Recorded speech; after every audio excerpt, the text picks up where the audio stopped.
Hello, nerds watching all over the internet. It is Thursday night, August 1st, and we are kicking off the month of August with another exciting live edition of Wrestle Rewind. Yahoo! That's right, another Thursday night to talk about all the spectacular things happening in the world of professional wrestling. We're talking matches, segments, OMG moments, surprise appearances, and returning legends, and so on. And guiding you in this journey is your host. I am Jose Casabona. I am also the host, the founder, executive producer, and content manager of the Ravens Flock. And on behalf of everyone on this channel, we appreciate you tuning in tonight. And joining behind the camera is the host of the Black Files, my typewriter for Wrestle Rewind, the man who puts in the hours behind all the videos on this channel every single week, Mr. Juan Arauz. Thank you for that fine introduction, Jose, and don't you ever forget the mister. And much like all our other shows, folks, we are simulcasting on YouTube and Kick. Hit the subscribe or the follow button on the bottom right corner of your screen. Click the bell icon to enable notifications. Leave your questions and comments below, and we'll answer as many as we can. And if you wish to go above and beyond to support the Ravens Flock, then you can become an Inner Flocker. For $4.99 a month, you'll have access to all the perks that comes with our membership.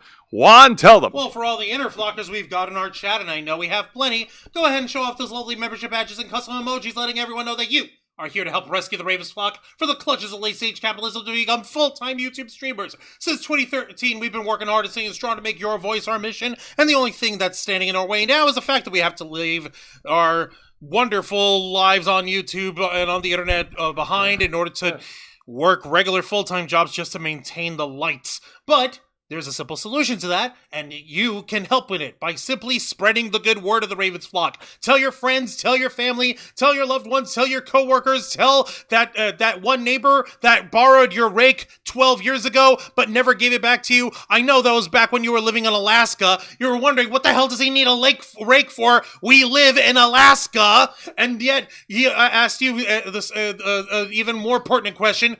What the hell are you doing with a rake in Alaska? This is why he borrowed it and never gave it back. Get back in touch with him. It's never too late. With your help, we can and will succeed.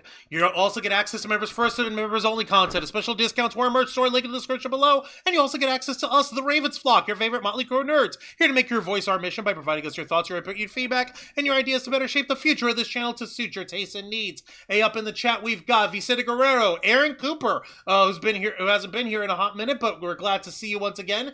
Mr. Quake and Lisa Boo are all up in the chat. Hey, up everybody. I know that you're glad to see everybody here, but pray tell, why don't you tell everybody what exactly is it that we do here on Wrestle Rewind? On Wrestle Rewind, we review three of the most exciting professional wrestling programs in North America today. That is WWE's NXT, AEW Dynamite, and TNA Impact. So, where we are right now in the landscape of pro wrestling, we're still 1 month away from AEW's All-In event, which will be on Sunday, August 25th at the Wembley Stadium in London, England, and AEW is making strides in working towards that pay-per-view event.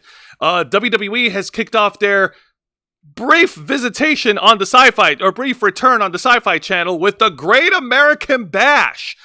We'll be reviewing night one. America! Fuck yeah! Go again to the American base, yeah! We'll have more on that later. TNA Impact has already wrapped up Slammiversary, and they're now heading to the road for their next pay-per-view event called Emergence, which is going to be on Friday, August 30th in Louisville, Kentucky. And you know what?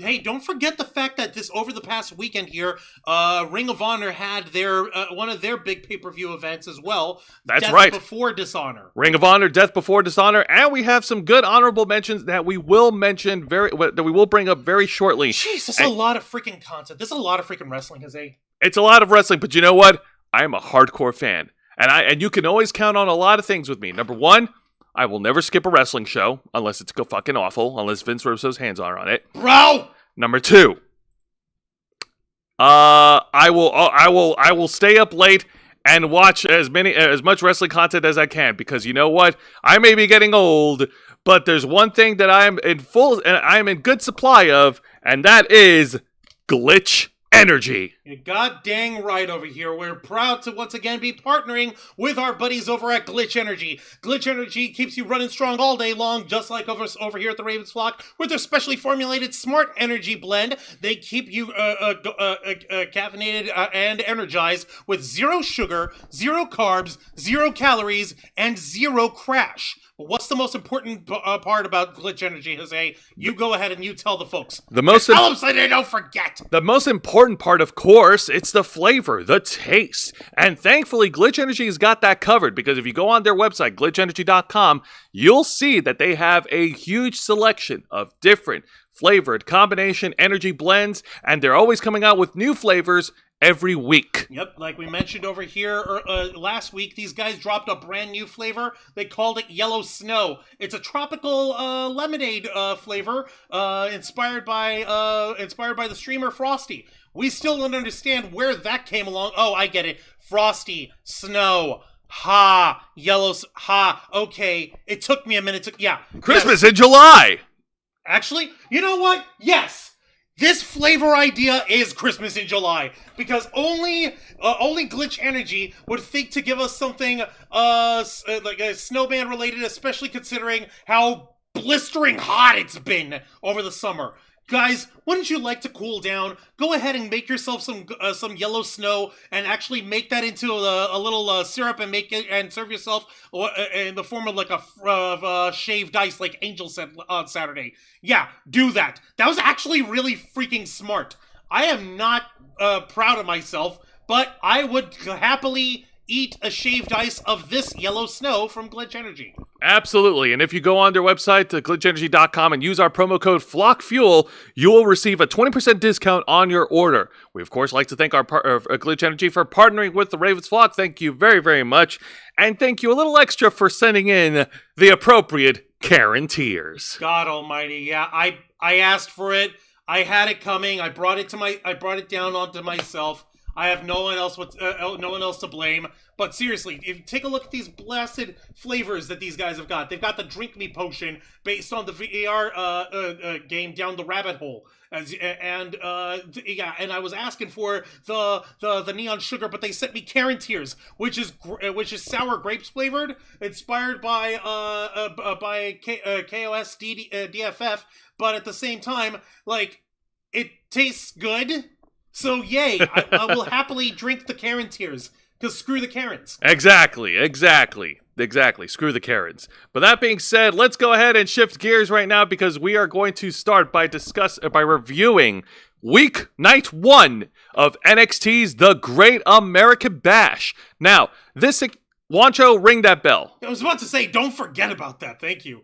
Now, this circumstance is very interesting, because they temporarily jumped over to the Sci-Fi Channel for the next week or so, because the USA Network is currently airing the 2024 Olympic Games from Paris, France. Yep. You better believe, like, folks, we know that there's a lot of news coming out of Paris right now.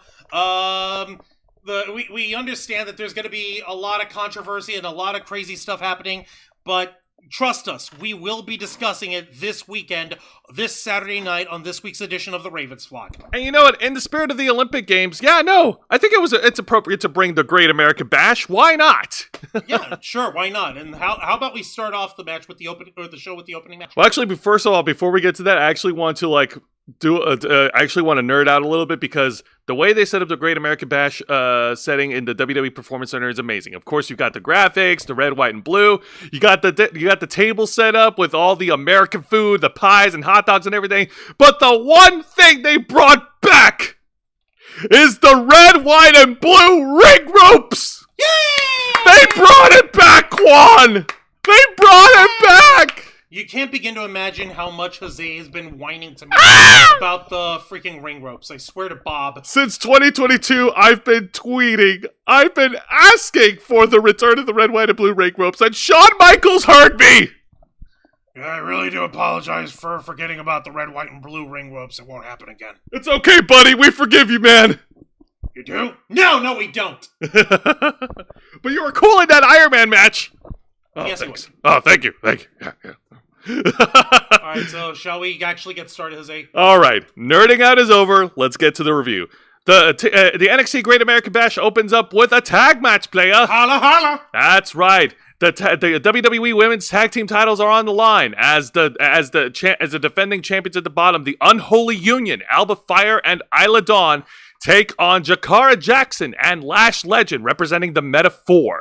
All right, so the Women's Tag Championship is on the line? Hells yes. Yeah! Oh yeah, no. Alba Fire and Isla Dawn got the early jump on the Meta-4. They put the beat down early on, skipping all the introduction ceremonies, if you will. And they were clearing house. Like Lash Legend did try to fight back. She is the powerhouse out of all four of these women. But Alba Fire and Isla Dawn were able to use their divide and conquer tactics, laying out Lash Legend and Jakara Jackson over at ringside. These two lovely, evil, gothic, spooky babes have been on a roll. They wouldn't be women's tag champs if they weren't. And they've had a longer time to work together actively as competitors, as compared to Lash Legend and Jakara Jackson. Yes, the ladies of the Meta-4 are indeed formidable, but they don't have nearly as much in-ring experience together as a team, do they? No, as a team, they do have a little bit of experience, but unfortunately not enough. When we get back from commercial break, Alba Fire and Isla Dawn are working over Jakara Jackson, keeping her grounded, until she eventually got the hot tag on Lash Legend, and Lash Legend is a ball of fire. She starts laying out a choke slam onto Alba Fire. She lays out a fallaway slam onto Isla Dawn. Some great powerhouse moves from Lash Legend, but unfortunately it was all for naught. As Alba Fire and Isla Dawn lay out Jakara Jackson not only with a swanton bomb from Alba Fire, but they laid her out with their combination. Like, it's a weird move. Like, Isla Dawn sets up Jakara Jackson with like a gory bomb like position, and they do like some weird tag finish, which is so cool. It's hard for me to describe it. You'd have to go out of your way to watch it. But they nailed Jakara Jackson in the middle of the ring to pin and retain. Your winners, and still the WWE's Women's Tag Team Champions, Alba Fire and Isla Dawn, the Unholy Union. All right, I guess we could have seen this one coming, but to be perfectly fair, like I said, these ladies have been at it a little bit longer than the Meta-4, and I guess this is a good way to get Jakara Jackson and Lash Legend's feet wet. Hey, what can I say? Stars and Stripes and witchy women go hand in hand. They don't. Yes, they do. We literally had Salem witch trials. They literally don't go hand in hand. Well, it was antithetical as a motherfucker. I think WWE would like to have a word with you. Yeah, it's called Juan's right. Cut him a check. Okay, no, they wouldn't say cut him a check. I would say cut me a check, because I'm right. You know what? I do want to bring this up right now before we continue, because like following Clash at the Cancel, there was like a bit of criticism of Alba Fire and Isla Dawn winning the titles from Jade Cargill and Bianca Belair, yeah. Because they thought that they were being catered to because Alba Fire's father had passed away around that time. And okay, I see that criticism, but also screw you, man. They fucking earned it. No, seriously, these two ladies have been basically they were paired up together from the word go since they got started. It only made sense for them to get to be women's tag champs by this point, and it's not as if they haven't busted their asses in the indies either. They're excellent wrestlers, and they earned their stripes. Let me take a look in the chat over here. Mr. Quake was saying Oro Mensa is the Black 123 kid. What if Prince Nana was on NXT? That'd be glorious. Glitch Waffles. That'd be no, Jose. Because like I said, no freaking. If we use like the glitch energy instead of like powdered sugar or something like that, then we can make them into little shortbread cookies, or we can make them into like waffles or like little brownies or something. But instead of special brownies that make you high, there are special brownies that make you go vroom. I can see that? But also, no, Juan, don't do it. Yeah, let's not do it. All right, so what does Vicente Guerrero said? Vicente, Mr. Quake, for his sake, I hope so. Ora Mensa is in ring and on mic 123 kid version, not outside ring drugs and vomit problems like Sean got later. No need to hear about Ora Mensa vomiting on himself to get. Let's see here. Waltman did vomit on himself during the Click days at bars. Yeah. Dusty Rose says he's an American dream. Hot dogs and apple pie. Brother, your mama must have fed you a lot of hot dogs and apple pie, said Arn Anderson. How dare you, fucker.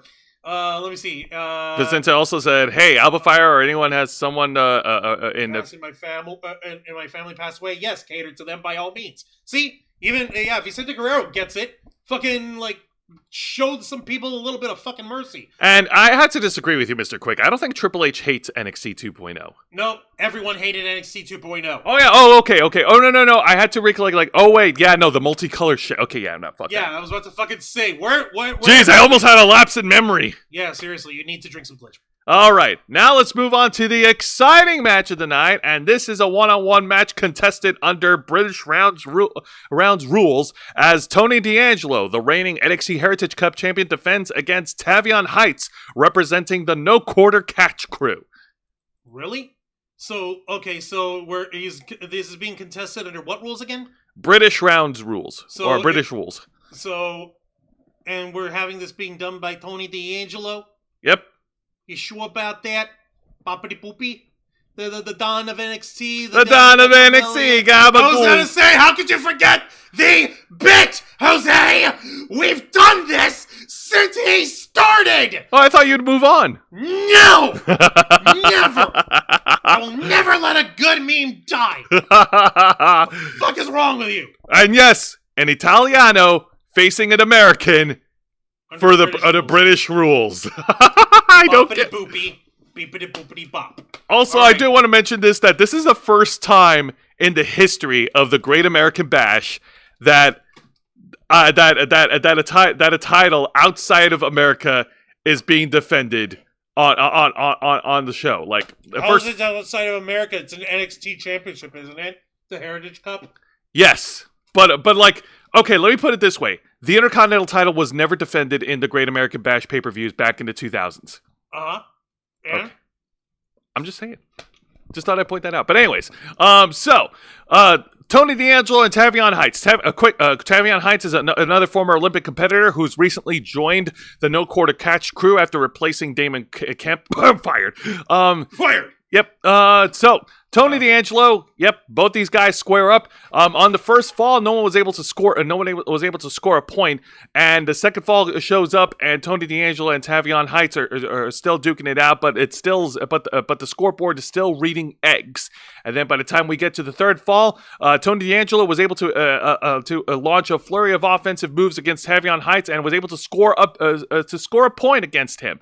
And then in the middle of this match, during the breaks, NXT women's wrestler Ren Sinclair, one of the newcomers, she's been trying really hard to get into the No Quarter Catch crew, and she was really hyping up Tavion Heights in his quarter, much to the disagreement of the rest of the NQCC who was at ringside. Charlie Dempsey was at ringside, Miles Bourne was at ringside, and they were running, hey, wait a minute, what's this Ren Sinclair doing here? What's she doing here? She ain't part of the club, but she wants to be. Meh. What the fuck you want me to do? I don't know anything about these guys. No, it's okay. I don't want nothing to do with these guys. Okay, Gabaguli, whatever. Yeah, I know. So anyway, Ren Sinclair hypes up Tavion Heights, and whatever she said must have worked because at the fourth round of this match, Tavion Heights was able to floor Tony D'Angelo and hit him with an explosive power slam in the middle of the ring to finally score a point. Both D'Angelo and Tavion Heights are now tied 1-1. And then when we get to the fifth round, Tony D'Angelo, having enough of this shit, starts hitting belly to bellies and starts hitting Tavion Heights with back-to-back spine busters to pin and win.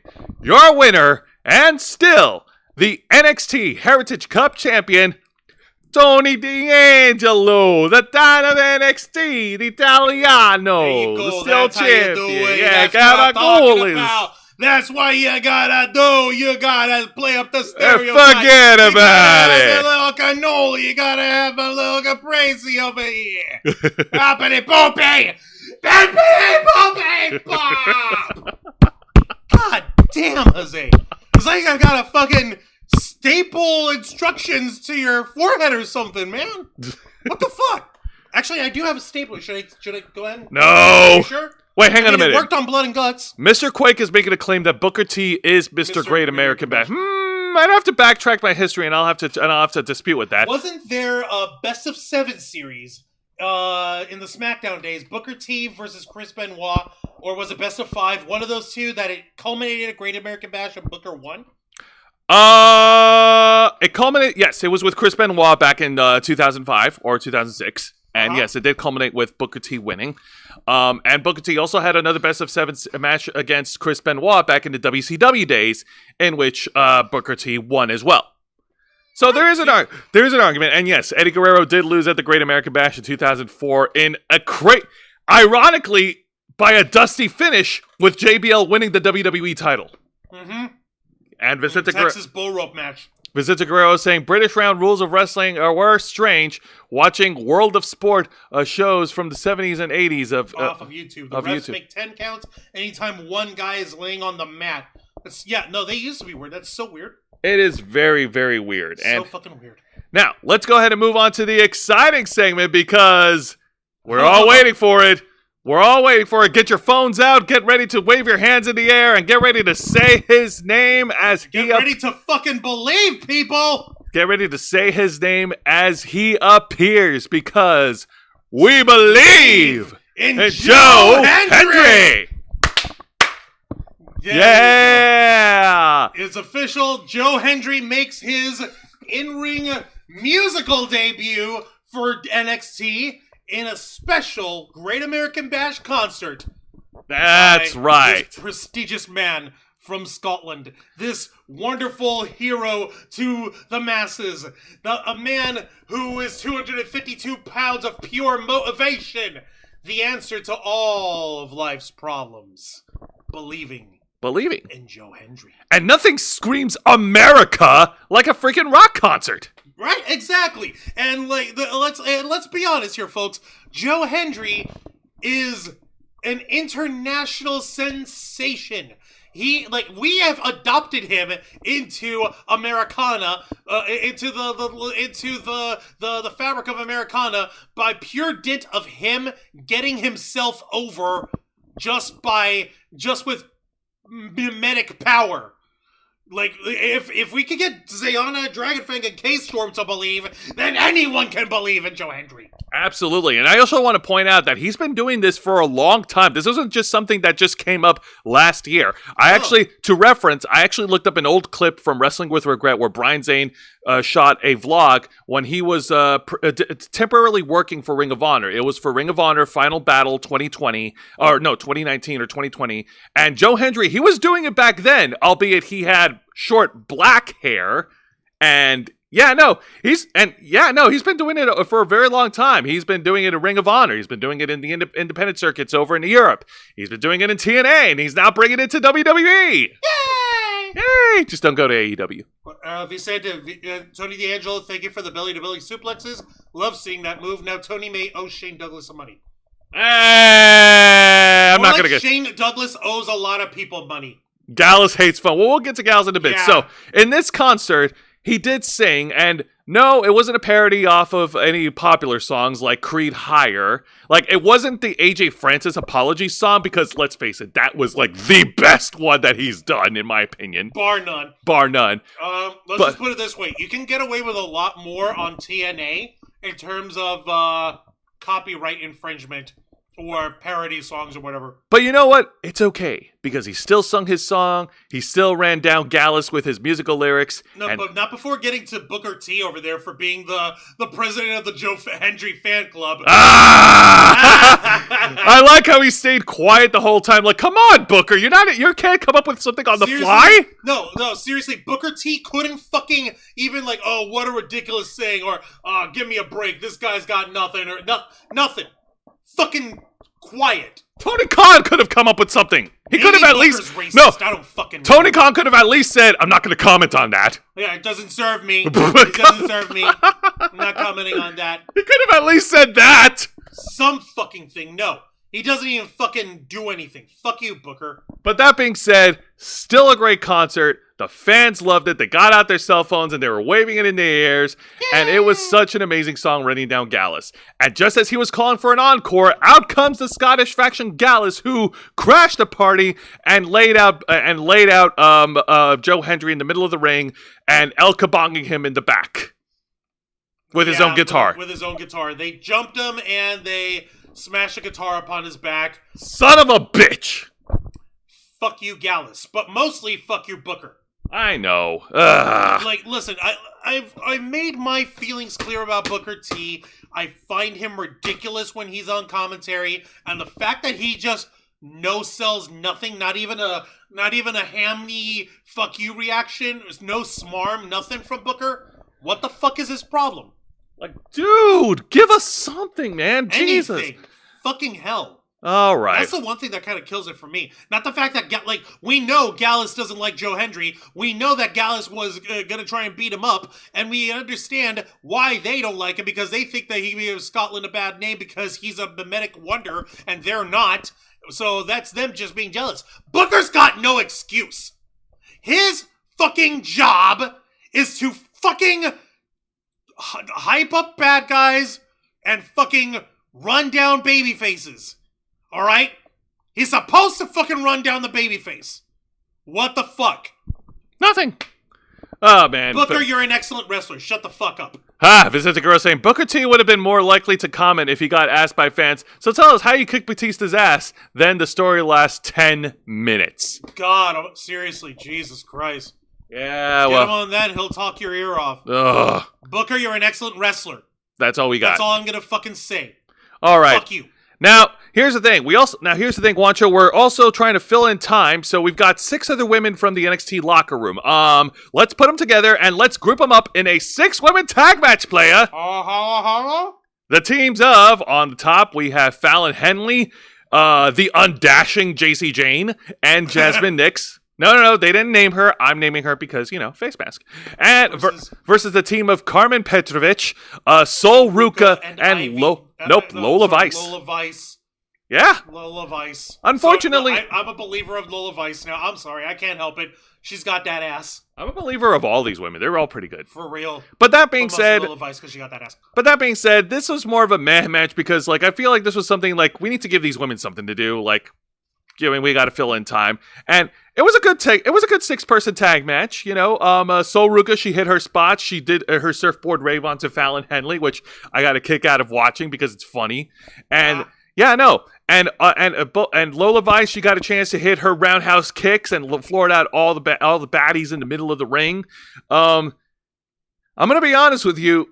I don't like babyface Lola Vice. I think with her personality, the way she carries herself, she's much better as a heel. I think there's more mileage of her being a baddie than her being a good girl. Are you serious? Yes. Really? Yes. Look, Jose, listen. Lola Vice has earned her fucking stripes of babyface. She doesn't need to be a heel right now. Yeah, she's got the attitude that she can be a heel, but obviously the fans are behind her. Obviously people fucking love her, not just because she's gorgeous and she's got that ass, but mostly because she's a fucking fiend in the ring. Mostly because she took it to Shayna Baszler. She fucking owns the NXT Underground match. No, I understand that. What my argument is that, if you carry yourself with the personality of a heel, play to your strengths. You know what I mean? She is playing to her strengths. Her strengths are she's a killer and she's got a great ass. What more do you want her to do? Not lose. Well, but thankfully she wasn't the one that took the pin because, unfortunately, despite all the awesome high-flying efforts from the babyfaces, the heels were able to turn things around as Fallon Henley lays out Carmen Petrovic with her finishing move to pin for her team. Your winners, Fallon Henley, Jasmine Nix, and undashing JC Jane. Fuck. Fuck indeed. Ow. Sorry, no, this hurts my heart. Just in terms of, the lineup, yeah. And yes, I do like seeing Fallon Henley in action just as much as I like seeing Lola Vice and Sol Ruka. And I haven't seen enough of Carmen Petrovic, but I know that she's a fucking monster. So, I'm sure once I get to watching her properly, I'm gonna fucking enjoy it. But for fuck's sake, this was this felt kind of mean. If you think about it, Petrovic amongst the 3 of them in the babyface team is the least experienced, so it was kind of picking out the weakest link in the chain. Yeah, no, Sol Ruka and Lola Vice were definitely carrying the babyface side of the tag team, no doubt. Everything else was good, and yeah, no, Carmen Petrovic was the only one that was she needs a little more time. Just a little. All right. Now let's get to the, oh my god, this really awful segment here. I'm sorry, it's awful this is just my opinion. Y'all can disagree with me on this, but this is a sit-down backstage segment, the official contract signing between NXT champion All Ego Ethan Page and Mr. Quake's favorite guy, Ora Mensa, being officiated by the NXT general manager, Ava. And you can tell that that's Ava because her name tag is right there in the middle of the desk. For everyone to see and ignore. Oh yeah, because she only got one word in, and then she was pretty much useless throughout the rest of the segment.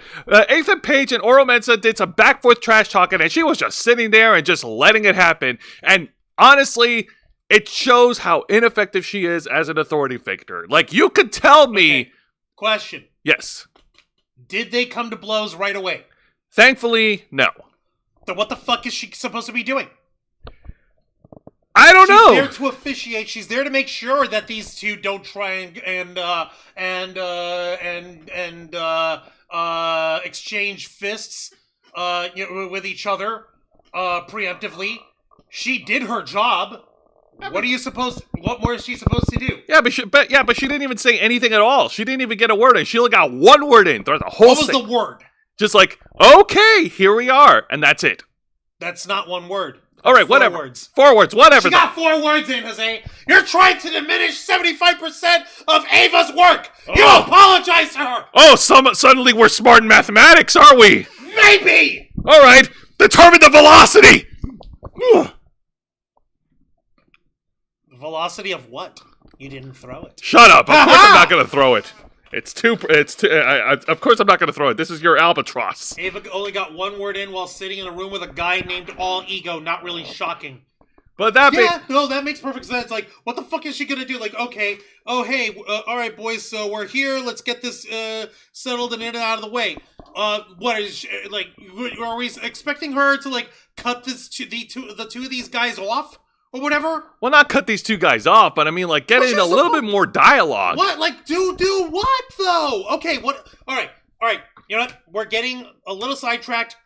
What did Ethan Page and Oro Mensah say / All right, Oro Mensah continued to rub it in on Ethan Page's face because that the past couple of weeks he's been getting the jump on him and getting the unofficial 1-2-3 pin on the champion, proving that he is worthy of the title. Ethan Page, of course, dismisses all that because none of it matters because it's not officiated, and he's going to wipe the floor with Oro Mensah at the Great American Bash Night 2, which will be next week.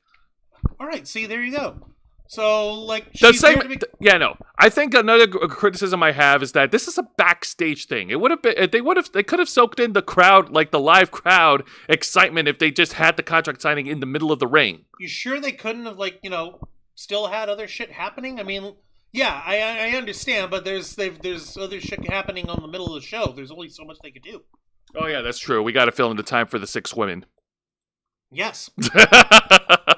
I'm sorry. All right, Juan and I will disagree. I honestly thought, like, you could put a cardboard cutout between those 2, and it wouldn't have made a difference. It wouldn't have made a difference. Like these 2, like the segment was between these guys. Like, she was just there just to be there.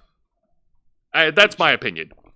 Like, if there was an added stipulation to the contract signing or whatever, basically, thank you guys for signing, and thank you guys for making sure that I add a provision that you don't cross each other until the match is underway. Like, if there was a fucking no contact provision or something along the lines of that, then you can have Ava say or do something. Other than that, she is just a boss to make sure these 2 are doing their shit. She did what she's there to do. What the fuck, Starscream? Well, we could agree to disagree. I'm sorry, like, Adam Pearce and Nick Aldis would have gotten more words in. Words and action aren't the same thing, Jose.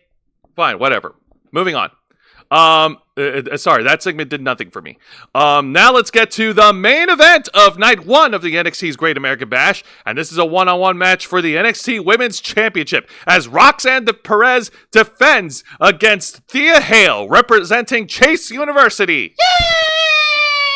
Oh boy, can Thea Hale finally win the big one, or will she forever be saddled with the Great American Curse? Yeah, wait, what? Oh, you forgot! Last year at the Great American Bash in Austin, Texas, Thea Hale came up short, losing to Tiffany Stratton for the championship after tapping out in a submission match. I did forget. What? Yeah! Well, she didn't technically tap out. Andre Chase threw in the towel to save Thea Hale. But what curse? What? Why would you say that? Why would you call it that? You take that back! You take that back! Because it's a curse! Anybody could see that! Take it back, you son of a whore! No! Marlon Brando. Tell us about the match, damn it! Alright, so this is a battle between two short, crazy-ass women, and yeah, no, it's amazing that out of like, even Thea Hale is taller than Roxanne Perez. My goodness. But getting back to it, so this was awesome. Like, it was fast paced. They did a lot of reversals on each other. There was a lot of attempts by Thea Hale to try and lock in the Kimura lock, but Roxanne Perez was able to scurry out of the ring and get away from it. So good on her for doing that. And then the rest of the story of the match is that Roxanne Perez is trying to work over and soften up the right arm of Thea Hale, not only trying to weaken her chances of locking in the Kimura lock, but also softening her up for the crippler crossface that Roxanne has been applying lately. That's been getting her win after win after win. And when we got back from commercial break, Roxanne continued the punishment onto Thea Hale, screaming at her, saying that you're just a little girl, which is rich, coming from the literal little girl among the two. But Thea's younger. Yeah, you're right. Yeah. Oh my God, they're both young, but Thea Hale is younger. Yeah. Hang on a minute, Roxanne Perez. Roxanne is...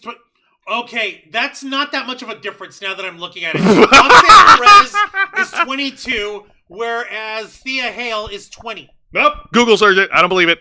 Yeah, no. Thea Hale is only 20. Oh my God. Yeah. See right here. Hang on. Yeah, 20, September 9th, 2003. Yeah, I know! Holy crap, they're so close! They're not that far apart in age and in height! Yeah, you got no room to talk, Roxy. Actually, no. Thea's taller by 4 inches. Oh, well, whatever, 4 inches. Who cares? Semantics. Anyway, so coming from a guy who tries to measure velocity by not throwing something. Shut up.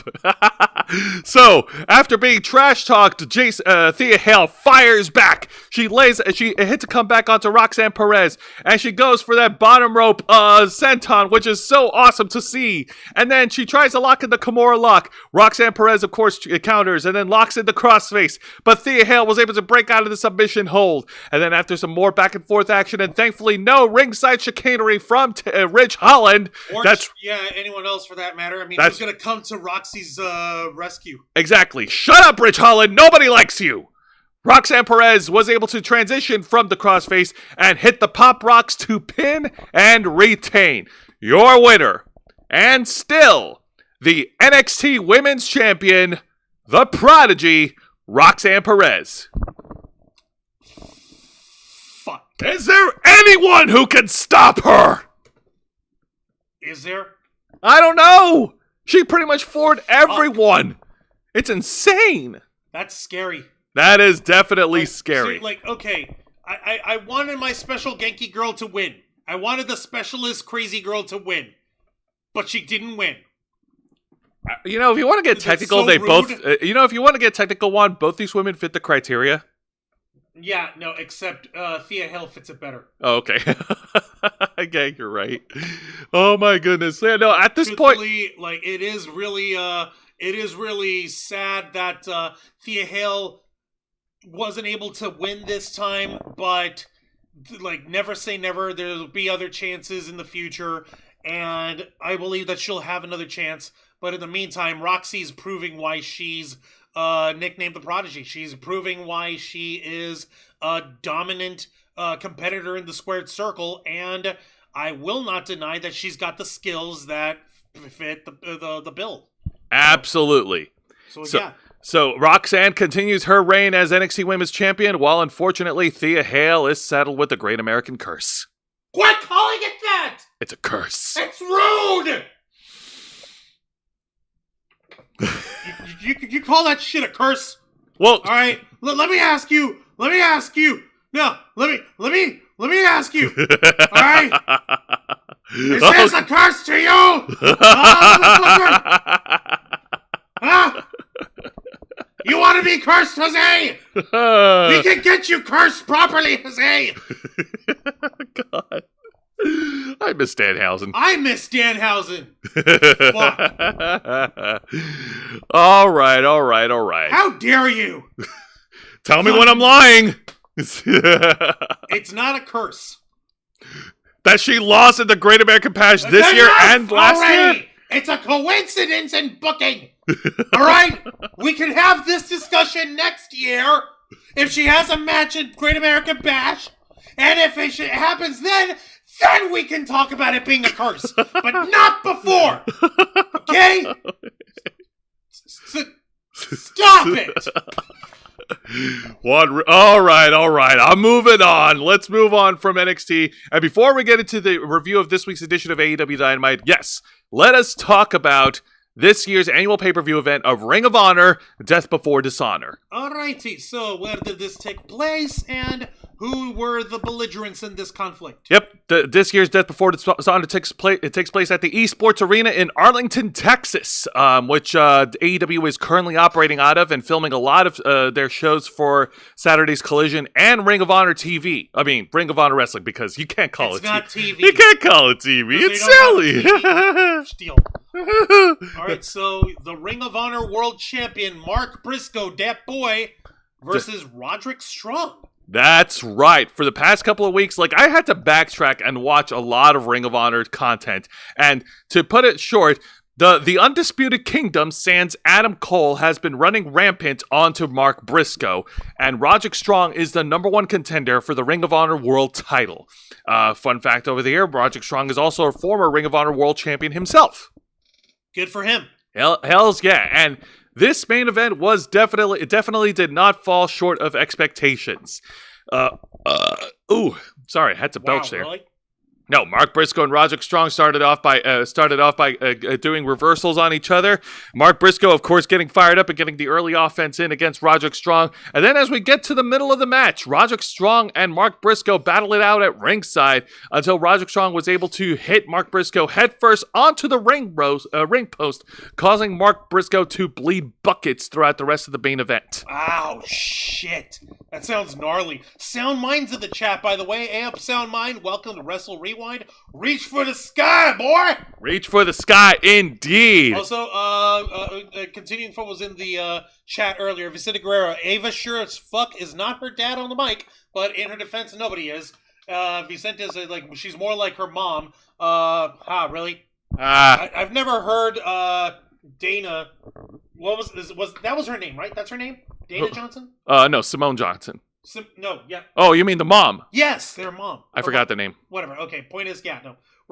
And Rock's trash talking reminds me of when Sensational Sherry would be yelling her promos calling Lucha Vachon a little girl in 1993 WWF. Luna was 5'6", with Sherry being 5'7". It's yeah, no, the difference ain't that much. What the fuck? Who are you calling little girl? But it's okay, because the match between Roxy and Thea Hale did not fall short of expectations.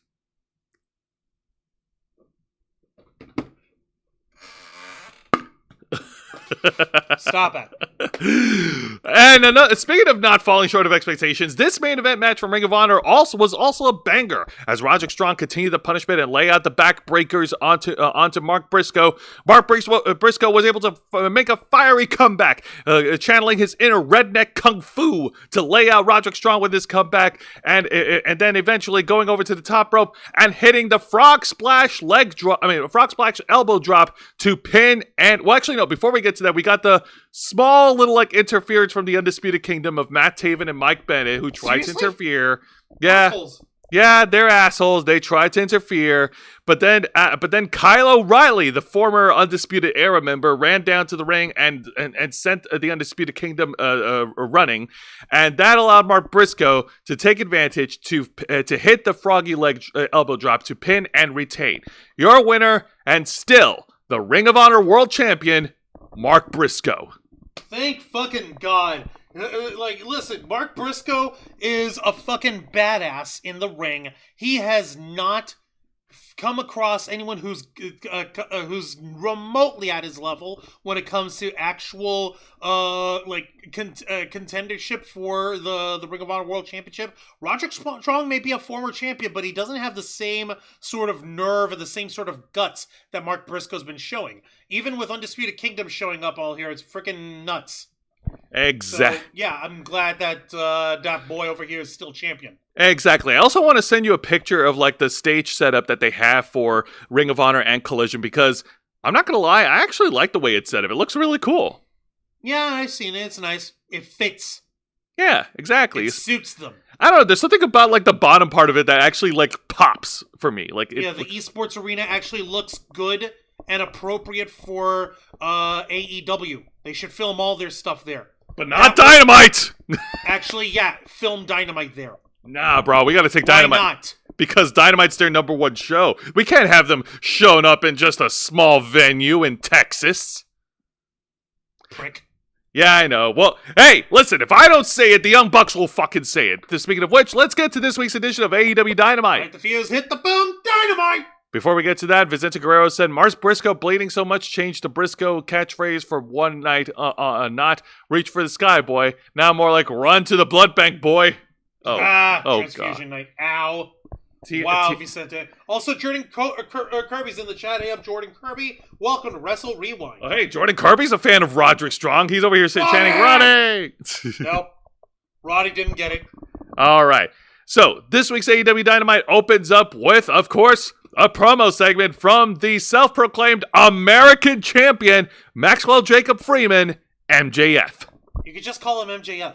Why do you have to call full name him and then... Because he's earned it. He has earned it. He is literally carrying AEW on his back. Why is he... What? Okay, I've got a question. I'm listening. His jacket. Why is he wearing a Chinese jacket? That's not a Chinese jacket. Look, it's a red jacket. It's got red, yellow stars, and you can see the red, white, and blue eagles on the side on the sleeves. Can you see them? Yeah, like look at the sleeve. Look at the sleeve. Okay, I have to look at the sleeve. You have to squint. If I didn't see the tiny little bit of the blue field with the stars, I wouldn't have noticed it. This looks like he's wearing a freaking Chinese flag themed jacket. Yeah. All right. He really does. Hi, K-Storm. Hi. Which is ironic because he's still continuing his gimmick of being 100% pure xenophobic American and patriotic, calling everybody anti-international, jingoistic, super American, hyper. Jingoistic. There's the word I was looking for. Jingoistic. Thank you. That's that there. Make one modification to your face. Keep talking. Oh, okay, so he gets on the mic. He trash talks. He calls Will Ospreay a red coated terrorist, and how coming for the guy with a literal red coat. and he's still bragging and boasting on how he defeated him for the title and how he's bringing prestige to the American Championship. And of course, that did not sit well with the Billy Goat as Will Ospreay runs down to the ring and chases MJF out of there. Bruv. Yep. He got on the mic and he put over the AEW International title and the past champions. He put over the title. He put over Roderick Strong. He put over Orange Cassidy. He put No, save that for later because fine. Thank you. Anyways, he put over the bastard Pac, the inaugural champion. He put over Jon Moxley. He put over all those guys because they have worked hard and they've earned the championship. And he also countered MJF saying, like, the title is not worthless. You're just not worthy of being the international champion because nobody respects you, nobody likes you, and you didn't earn it. And that you really don't care about America. Okay, one thing. Question. How did MJF win the match that made him international champion? He used the Dynamite Diamond ring to cheat. Okay. Yeah. But he got the W still, right? Yes. So that means he won. So that means he earned it. By cheating. Yes. But he earned it. He's arguing the way MJF won the match. You realize I'm giving you this hard of a time because that's what MJF would have fucking said as well if he was any kind of intelligent in terms of this shit. And listen, like, fucking Ospreay, buddy, I really hope you're not trying to go into a battle of words against MJF. It's like the motherfucker's got a good morning gun on him, while you've got a Derringer 22. Ah. It's like, listen, you're all right in the ring, but he's got you beat in the mic. Oh. Like, look, I want to say this shit, and I'm saying this shit because, like, yeah, MJF gets you to feel, he gets you to fucking have emotion, and he gets you to be angry, and he gets you to fucking invest into him either winning or into him getting his ass beat. He gets people talking. Exactly. Whereas Will Ospreay gets people talking about the flips he's doing and shit. Yeah, exactly. So, like, yeah, putting over the other champions, saying he's not worthy.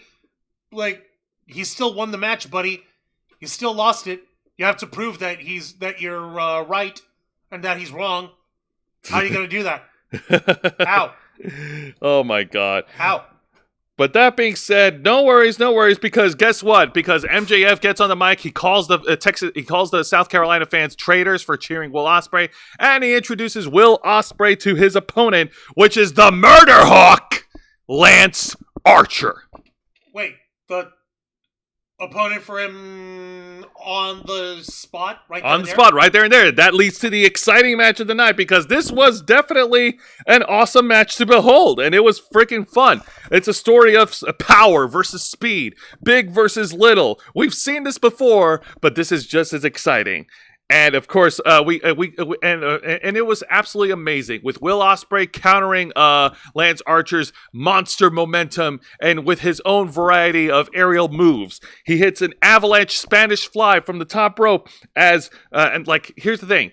Lance Archer tries to pull a page off The Undertaker. He tries to go for the old school walk on the rope.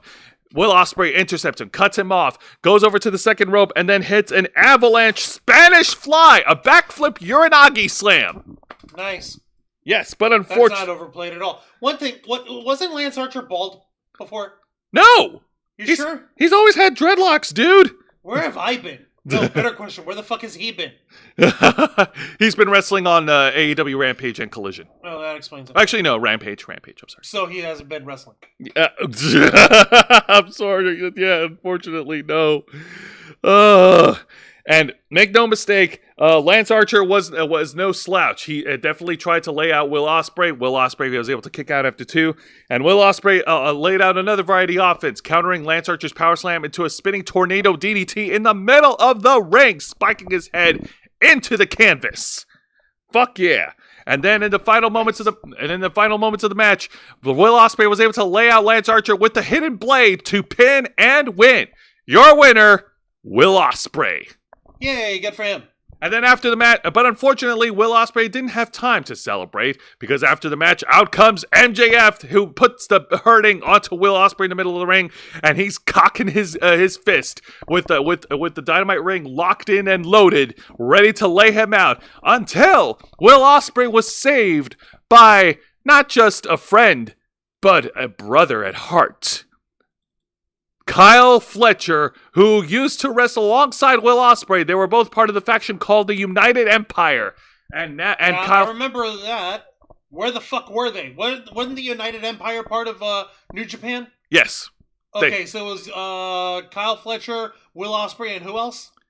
Kyle Fletcher, Will Ospreay, Jeff Cobb, TJP, the former cruiserweight champion from WWE, and I forgot, it was another tag team that was also part of it, but like, they've all splintered off and went their own separate ways. Like, the majority of United Empire is still wrestling for New Japan. Kyle Fletcher, Will Ospreay is doing his own thing, and Kyle Fletcher is with the Don Callis family. Yeah. Ow. So, I don't know, between the two of them, who got the better end of the deal? Yeah, Yeah, good point. So Kyle Fletcher gets on the mic, and despite being part of the Don Callis family, he told Don Callis that he had to come out there because Will Ospreay is not only his friend, but he is his brother, and he will defend him no matter what. And he will not stand for MJF and his ilk. And so he challenged him to a fight right there on the spot. MJF, of course, getting fired up, throw his shirt down, and he pretty much said, no. And instead, he will challenge the Will Ospreay lookalike next week. Wait, Will Ospreay lookalike? That's what MJF called him. Wow, really? Yes. Yeah, Mr. Quick, typical. Yeah, go fucking figure. Douchebag move. How dare he? You know what? Yeah, you know what? I get how some people might call MJF's gimmick right now tired and past and getting old, but like, he keeps it fresh by changing it up in different facets and different flavors of his sort of douchebaggery. Yeah, no, it's fresh. It's awesome. Yeah, and it's a douchebag move. Yeah, of course. Wait, transcontinental champ. Really? I don't know what he meant by that, but okay. I don't get it either. All right, but passe. That was the word that you were looking for before. Passe. Thank you, passe. Yep. All right, now let's get to the exciting segment of the night as we get another in-ring promo segment from the American Dragon, Bryan Danielson. All right, so it's official. He is no longer full-time contracted. That's right. As of today, he is wrestling without a contract for All Elite Wrestling. He is a free agent. He can go wherever the fuck he wants. Cool. Go home. You have a daughter. Go take care of her. You have a hot wife. Go take care of her. You have a really problematic father-in-law. Take care of him. No, the law's already doing that for him. Take care of him faster than the law. That being said, make sure that your name's on the will. Oh my God. Take care of him quickly. Speaking of family, Bryan Danielson actually brought up a small little note that apparently in the town of Greensville, South Carolina, that's where Bryan Danielson and Brie Bella actually got married. Oh, isn't that sweet? Yeah, no. He also got a little personal, how saying, like, he made a promise to his kids, he made a promise to his wife that he wouldn't be wrestling for much longer. Wait, and kids? There's more than one? I thought they just had the one. Sorry. They did have the one, yeah. He made a promise to his family that he wouldn't be wrestling for much longer, and that he was going to lay it all on the line at AEW All In. And then out comes the AEW World Champion, Swerve Strickland. This one's my bad. I don't have a picture of it. You dork! No. That's all right. So Swerve comes down to the ring, and there are two kids. Oh, I was right. Never mind. Okay, you were right. Okay. All right. So Swerve gets on the mic. He pays his respects on Bryan Danielson and how how he was inspired by Bryan Danielson into getting his foot into the door of wrestling, and how it's not just a wrestling match for for Swerve Strickland, because if they get in the ring at All In, he's going to make sure that Bryan Danielson won't be able to stand on his feet. And he also criticizes Bryan Danielson for wrestling hard, but I guess he couldn't wrestle hard enough because every time he gets into the ring, he's always getting banged up. Whether it's banged up arm or banged up face or something, he always falls short and he's always getting hurt, which is the story of Bryan Danielson. By the way, Swerve, since it's clear from this description here, Swerve Strickland, you're fucking ripping off my material in your fucking promo. Here, fucking hashtag the Ravens flock on Cash App. And if you don't have Cash App, which I assume you do, but you want to be a douche, then fucking send it to us via PayPal, tiny.cc/tiptrf. Motherfuckers! These people are ripping me off, Jose! I know. First Chris Jericho, and now this. Now this! But you know why he's doing it? Why? Because it's Swerve's house. Fuck, you're right. And so, just as Swerve is about to leave the ring, Bryan Danielson decided to raise the stakes for the AEW All-In main event and make it a title versus career match. If Bryan Danielson loses, he will never wrestle in AEW again. Okay. Please don't wrestle for AEW anymore. It's obvious these people have not treated you well. They pay you stupid amounts of money, but in exchange you nearly died 9 times in 3 years. What the fuck, Bryan?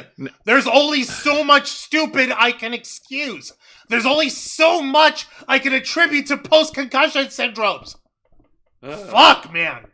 Here's the thing, Juancho. I don't think that Bryan Danielson's going to lose, because when the stipulation is added, title versus career, 9 times out of 10, the person who puts their career on the line, they're usually the ones that win the title. Mick Foley. That's why I said 9 times out of 10. He's the Ric one. Flair. Okay, no. Shawn Michaels. No, wait, hang on a minute. No. That wasn't a title versus career. That was, okay, well, I mean, I guess an argument could be made, but yeah.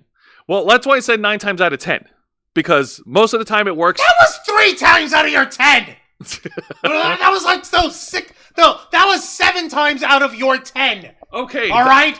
Name me the other 7 who put their careers on the line who actually won. Name them. Go. Dolph Ziggler beat The Miz, and he won the Intercontinental title while putting his career on the line. That's 1. Okay. I'm trying to think.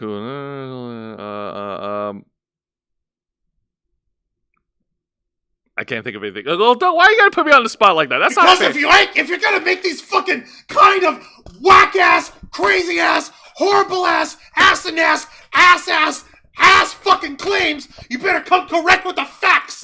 Alright? Facts matter. Okay, well, the point being is that point is I point. What? That's the point. Stop that. No. Knock it off. Put that finger down. No. Stick it up your ass. There. No. Now, Brian. The point that I'm trying to get is that drop the finger because I wanted to. When this stipulation is added, like, yeah, no, it adds more excitement, because you never know if Bryan Danielson is actually going to win, or if this is actually it. Like, if this is it, he is not lacing up his boots again, not even for part-time. Good, get away from AEW. Like I said, you have gorgeous children who want their daddy back. Go take care of them. You have a gorgeous, pretty, beautiful, sexy, hot wife. Go take care of her. You have a problematic father-in-law. Go take care of him. Leave no witnesses. Make sure that you use gloves. Bleach and lemon juice are your best friend. Make sure that you find a body of water that is weighed down. And don't forget to weigh down the body with bricks. Oh my God. Vicente Guerrero saying, weird that months ago Jake Roberts and Lance Archer formed a stable with Vincent and Bateman. Now months later, AEW totally forgot about them. Yeah. Too many people signed. That's what you get. Anyway, so let's go ahead and move on. Okay. Daniel Bryan, come back to WWE. Seriously, Jesus Christ. I don't think so. I don't think he's going to come. So I want that. All right, well, here's the thing. Now, conversely, all right, we got a loaded show of Dynamite. We have 6 other male wrestlers who we are not doing diddly with. Let's put them together. Tell me if you heard this one. Let's put them together, and let's make a 6-man tag match, player. Holla, holla. Hey, wait a minute.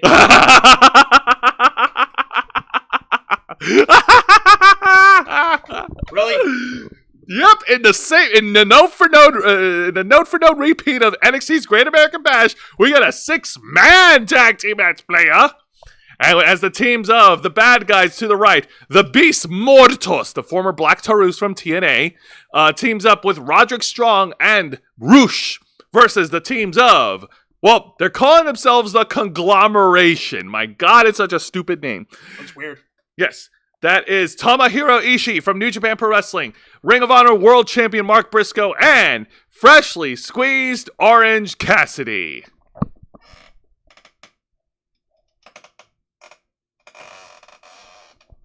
Thank you again.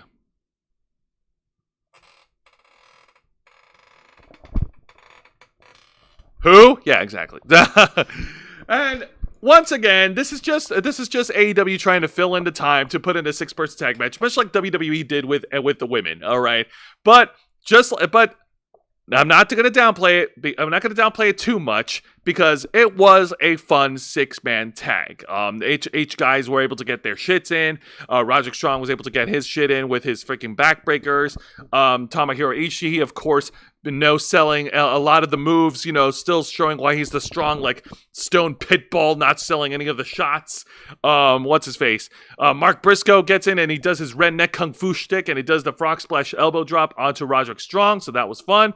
And of course, Orange Cassidy got his spots too, with the lazy elbow drops. He does the freaking, like, spinning tornado DDT. He lays in the orange punch onto Roderick Strong, lays him out. And here's the thing. The way the match was decided, surprisingly, it wasn't Orange Cassidy getting the win, which fans were expecting, because why would you not want Orange Cassidy to win? Because, he's your mascot. Yeah, he's the mascot of AEW. But no. What's surprising was that Black Taurus, after hitting his finishing move onto Mark Briscoe, he got the win for his team. The Beast Mortos pinned the Ring of Honor World Champion and got the win for the bad guys team. That was so out of left field. Wait, hold on. Who did Mortos beat? He pinned Mark Briscoe, the Ring of Honor World Champion. Briscoe? Yeah. Like, dude, that's a Ring of Honor World Champion. He just come out of defending the title at Death Before Dishonor, and you're going to have him lose? What the fuck? Right? It's almost as if Ring of Honor doesn't matter. Oh my god! Let's take a look over here in the chat. Let's see. Daniel, you're fired. No, he's not. Bryan Danielson works death matches even when he's working a tech match. For fuck's sake, calm down. Let's see. Mortos was Black Taurus in TNA. Hey, I learned something new. Thanks for the knowledge. Yay. Yay! Cool. And Mr. Quake, I thought Triple H is a Daniel Bryan boy. Yeah, he kind of is, isn't he? He is. He is a Daniel Bryan guy. No, you mean I thought Triple H. Yeah, I thought Daniel Bryan was like a Triple H guy. But I think Mill is the Mexican Undertaker. No, I loved Hologram. Juan, you saw Hologram.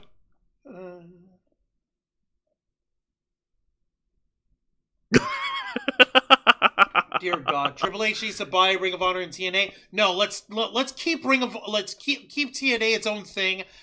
If there's a way to get Ring of Honor away from Tony Khan's fucking meat lotion fucking coated hands, I'd be happy to fucking. Yes, please buy the IP, buy the videotape library. Just take it away from him. Yeah, if you said a way to make the Ring of Honor champ look credible, Tony. Yeah, seriously. Oh, those are fighting words there. D-Bry greater than CM Punk? Those are fighting words, son! Oh! You best come correct if you're gonna make those kind of claims, boy! I respectfully disagree. So do I. Oh ho ho! Oh ho ho ho ho! Oh! Oh! Body in a wood chipper. Alright, now let's move on to the segment of the night. And we're not gonna hold back on this one. Go ahead and share it. Yep. Mercedes Moné, the champ, the TBS champion and the New Japan Pro Wrestling Strong Women's Champion, goes down to the ring and she introduces her new bodyguard, the Brick House, Camille. Camille is a former NWA Women's Champion who just recently signed. So instead of taking Billy Corgan's money, she took Tony Khan's money. That's a nice toss-up. Let's not lie. At this point, Billy Corgan's just keeping NWA alive out of spite. He's keeping it on life support. Yeah. Yeah, no. But that being said, after wrestling her first match, Camille was able to knock out a local talent in a squash match, laying her out. And then Mercedes Moné got on the mic and she did her strutting. She did her shit of being the CEO, her stuff. And that she hired Camille because lately, Dr. Britt Baker, DMD, she claims is too obsessed with her and that there is no protection. But thankfully, through some help from the EVPs, Young Bucks, Mercedes Moné was able to secure a bodyguard in Camille to keep her from jumping, to keep Britt Baker in her lane and not jump the champ. And okay, like the delivery was just so like. I don't know. It didn't work with me. Like I know what the delivery is. The delivery is very Mercedes Moné. Yeah. She's reminding everyone of Sable. God. Not in the good ways either. Not in the good ways. God. Yeah. EVP Tony Khan sucks. Yes, they do. Tony Khan and the Young Bucks are fucking horrible. Not sure who's better, but Daniel and Punk were friends a long time ago. Who knows if they still are today? I think they still are. I'm pretty sure there's no fucking separation between the two. Like, come on, man. Yeah, I don't see any reason why Punk and D-Bry aren't at least on friendly terms. Exactly. I mean, they buried the hatchet with AJ Lee, right? Wow. I know. How's that for a deep cut from 2012? Ow. Oh, but, That makes them Eskimo brothers, right? Dude, see, you better be careful, man, because CM Punk will fucking fight you and punch you out or choke you. No, I say that as a compliment. Kind of how like Lita and AJ are Eskimo sisters by way of CM Punk. Well, yes, that's true. Wait a minute, does Cats that? are greater than. Okay, Oh! you need to shut your hole. Okay, man. Cats are greater than dogs. What the hell is wrong with you? Listen. I'll get you for this. Listen, How there's. dare you? No, it's okay. Calm down. Yeah. Have a sip. Yeah, calm down. Do you have a drink with you? Yeah. Maybe you should. Maybe I should. But Mr. Quake, I will say this to you. Pineapple goes on pizza. Fight me. Anyways. Okay, fucking hell is it? Now let's get to the main event of this week's edition of AEW Dynamite as the returning crazy jackass Nitro Circus Sting, passing the torch from Sting, a half painted face guy, Darby Allin, who I still like because he's awesome, goes one-on-one against the man who ruined everything for AEW, Hangman Adam Page. Jesus Christ. Okay, I did get to see bits of the fucking, wait. No, it's not me because I said pineapple goes on pizza. What? Oh, god dang it. No, I was about to say. Alright, so why are these two going at it? So Darby Allin. Why? Darby Allin is the number one contender. He will be facing Jack Perry for the TNT title at All In. But and it was made by the EVPs, by the Young Bucks. But because the Young Bucks couldn't let a loss go and they're petty as fuck, they hired Hangman Adam Page to take out Darby Allin and soften him up. And this was fucking brutal to watch because, Hangman Adam Page got a lot of offense on Darby Allin. He laid him out with 3 power bombs onto the edge of the ring apron, and then he brought out the steel steps. And Mr. Quake called Adam Page a virgin cowboy. Ha! No, he's not cowboy. He's coward shit. So Hangman Adam Page brings out the steel steps, and then he grabs Darby Allin. And I kid you not, this move was it gave me goosebumps watching it. Hangman Adam Page does a fallaway slam and tosses Darby Allin onto the pointy edges of the steel steps. Why? Darby, just because you can take this pain, that doesn't mean that you should. All the time. 24/7. Seriously. Jesus, kid. What the fuck? God, what the fuck? Oh, yeah, no. And it keeps going. This shit keeps going. Hangman Adam Page continues the assault on Darby Allin, just tossing him around like a fucking rag doll.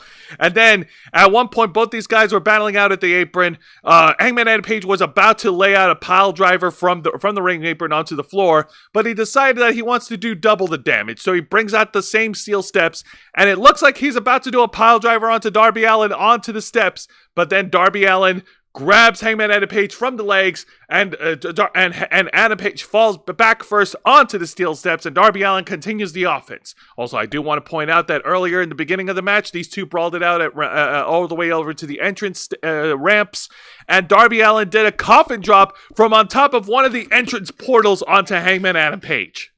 Dick. I know, Darby Allin is crazy, bro. He's insane. Yeah, he's an emo skater, but you know what? He's cool. He's cool in my book. He needs to keep himself safe, man. Protect yourself. Why?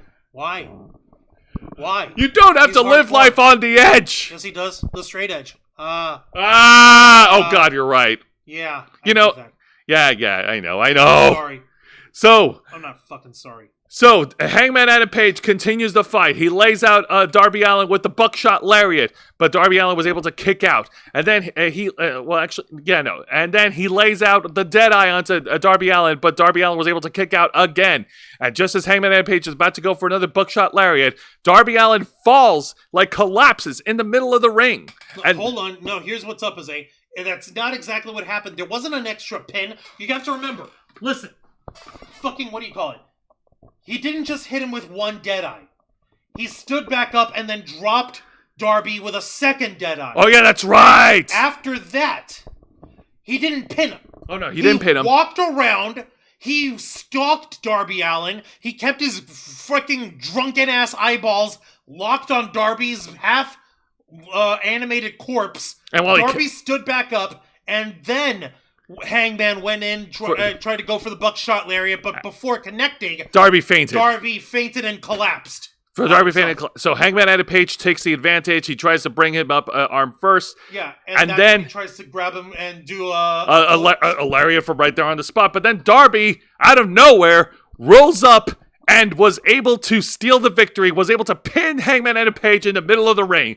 Your winner, Darby Allin. And then after the match, Hangman Adam Page got fucking pissed off, and he was about to fucking wail the referee in the middle of the ring. He threw a tantrum, started throwing chairs in the ring. He was pounding like a pissed off virgin cowboy, and he just sat there in the middle of the ring because he let his own hubris, he let his own anger get the better of him. He got played! He got played like a damn fiddle! No, wait, hang on a minute. He's a cowboy. He got played like a banjo. He's not a real cowboy. I know he isn't. He wishes. Seriously, like, this was funny seeing the way that Darby Allin just came back to life and just gave a quick roll up and won, but the way that it was being delivered, it made it look like with Hangman fucking having dropped Darby twice on his fucking head with a pair of dead eyes, that was like supposed to be the actual finish. Like, okay, no, that what's his face, Hangman was just going ballistic and wanted to be a torturing psycho, and that he was gonna fucking win after having tormented Darby well enough. It felt like a little bit of a leap getting from Darby being a corpsicle to Darby coming in with a roll-up pin to pin and win. Like, it wasn't a dirty finish, it was a surprise fake-out. But at the same time, yeah, the reaction from Hangman being a pissy little asshole, throwing folding chairs into the ring, being pissed off and throwing a titty attack in the middle of the ring, that almost makes it better to me. But I was still like, why are they being stupid? What the hell is he doing? Pin him, Hangman. Pin him, Hangman. What the fuck? And that's when they just like, and then Darby came back to life. Like, yeah. No, you've got to give me you need to give me a little bit more of an A to B to get to C, not the A to C. You know what I mean? No, I know what you mean. But you know what? I don't give a shit. Seeing Hangman lose was worth it. Kinda. Let me see. We need. Take a look at the check. AEW is Nickelodeon. Oh, come on, man! Don't say that. Let's not say that. Let's see. Darby sadly became a mix of Cactus Jack, Jeff Hardy, and Supreme from XPW Recipe Supreme. Yeah, you're right. If Punk weighs his unnatural 170 pounds like he did in the second fight for UFC, I think Juan or Jose would beat him down for sure. Punk at his normal weight of 190 would be more of an even fight. For the record, Jose's 220, I'm 250 pounds. Okay, Juan's 250, I'm 237 pounds, and CM Punk is actually 218 pounds. Yeah, he's back in his beef mode. And let me take a look. Darby's an evil skater. CM Punk is right about AEW all along. Mick Foley's still alive. It's definitely. Sable is way sexier than... Nah. Like, look. Half of the shit with Sable's traction, you could get done over a weekend. Alright? Mercedes money, for all her faults, at least she's all natural. Except for the wigs. Those are weird. Us CN kids are punks. Cartoon Network kids are punks. Dean Ambrose is a sore loser. Jiu-jitsu, yeah.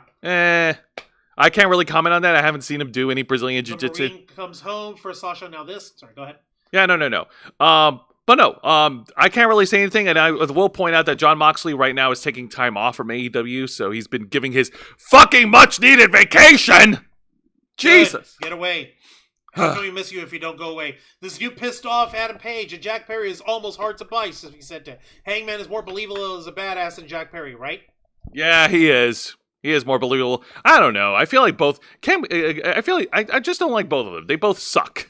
Because they both ran afoul of CM Punk. Well, no, but thanks to them, we have CM Punk back in WWE. That is true. Thank you.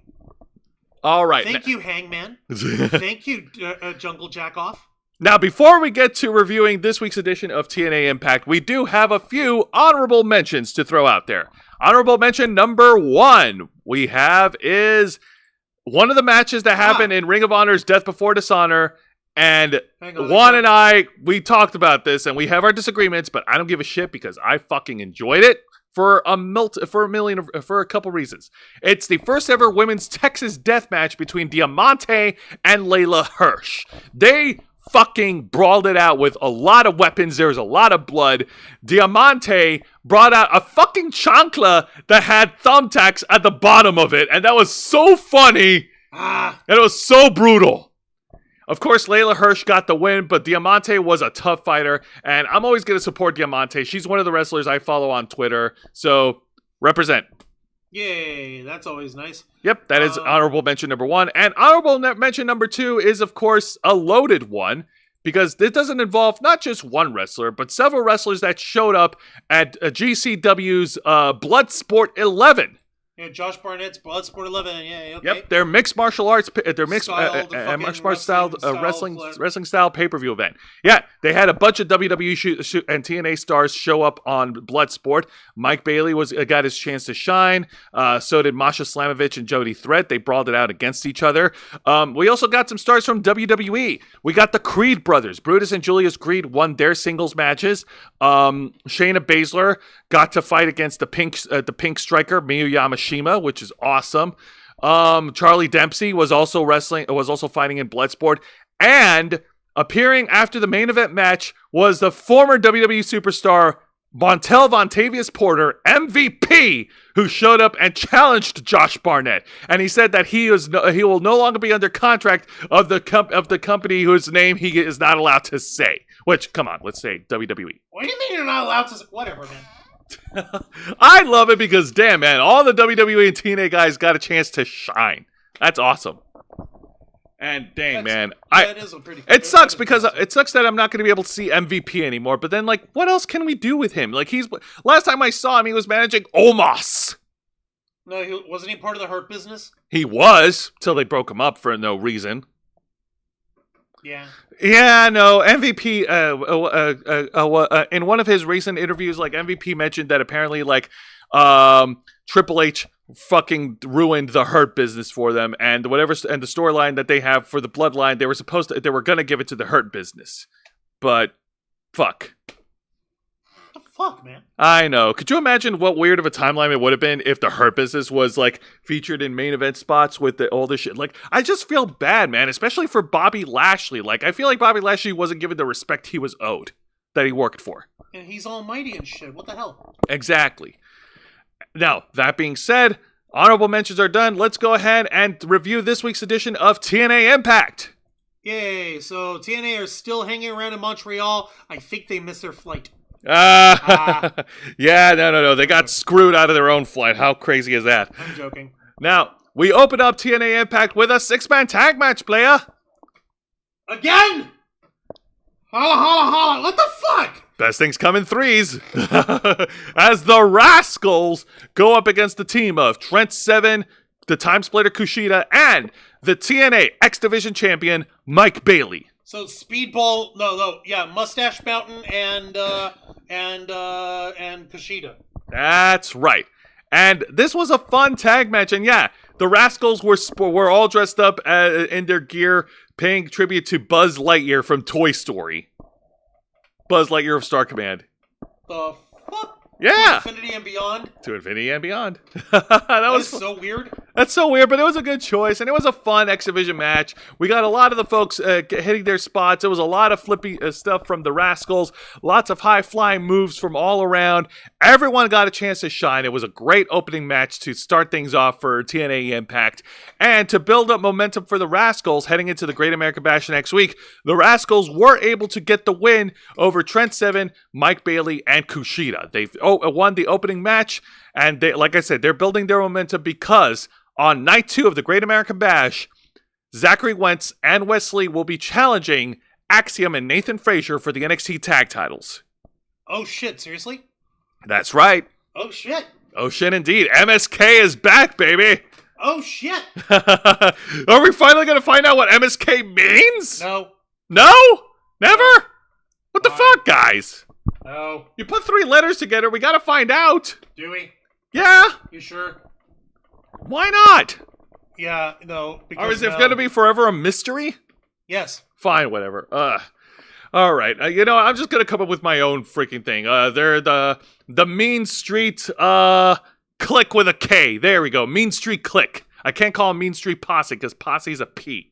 That's a really weird name, Jose. I think you should just drop that. Fine. Let's go to the rest of the match. Come on, man. All right. Well, that was the rest of the match. It was a lot of high fly. It was basically like a high flying spot fest, but it was a fun. It was done so in a fun way. The fans of Montreal definitely liked it. Mike Bailey definitely got a chance to shine and hit his variety of offensive moves. But thankfully the champ was not pinned. The Rascals were able to pin Trent Seven to get the win. So your winners are? The Rascals. Then fucking say that, man. What the hell? All right, now let's shift gears and let's get to the exciting match of the night. And this was the semi-main event of TNA Impact. And this one-on-one match is for the TNA World Championship. As the defending champion, the Wanted Man, Nick Nemeth, defends against the former X-Division champion, Mustafa Ali. God almighty over here. Like, Triple H hates black people? Maybe. We don't know. Hate is a loaded term in this instance. Yeah. I don't really think that's the case. Omos has potential. I thought it was Vince. Now I realize it was Triple H all along. I'm not sure. Yeah, dude, let's... Love Layla Hirsch always. Love Diamante. Says her Lucha Underground. Oh, you know what? Mr. Quick thought of it better. Mean Street Kids. Yeah. Okay, I can dig it. All right, great. Mean Street Kids. All right, get off it already.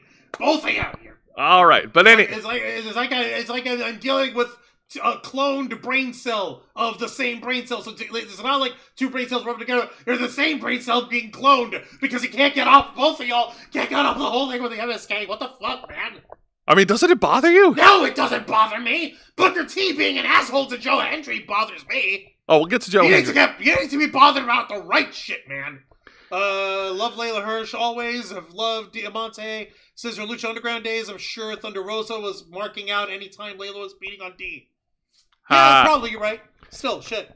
Also, Abyss is not wrestling anymore, Mr. Quake. I'm sorry. Aww. But that being said, Nick Nemeth last week declared that he would be a fighting champion. He would defend the title anytime, any place, anywhere. Mustafa Ali laid out the challenge, and this is how we got our match. And these two started off with going at each other with one reversal after another. Of course, Nick Nemeth was able to get early advantage during this match. Juan and I were able to watch a bit of it, and Mustafa Ali, Mustafa Ali was able to regain control after his own little chicanery, and I'm trying to remember because both these guys, the action then spilled out at ringside.